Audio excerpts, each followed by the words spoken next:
عمران خان کی 34 سال میں سے 14 سال سزا ختم۔ عمران خان صاحب اور بشرا بی بی کی توشہ خانہ کیسز میں جو سزا دی گئی تھی 14 سال کی، وہ معطل ہو چکی ہے۔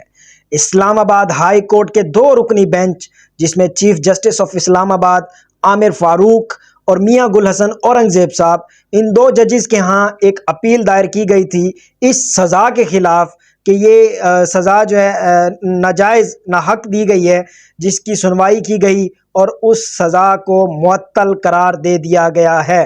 یہ وہی اسلام آباد ہائی کورٹ ہے جہاں سے کبھی 6 ججز خط لکھتے ہیں تو یہاں سے کبھی جلسے کی اجازت ملتی ہے۔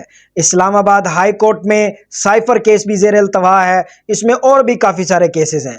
تو الٹی گنتی شروع ہو چکی ہے اور ہو سکتا ہے عید سے پہلے پہلے عمران خان اپنے پاکستانی عوام کے ساتھ عید کا چاند بھی دیکھیں اور عید بھی منائیں گے۔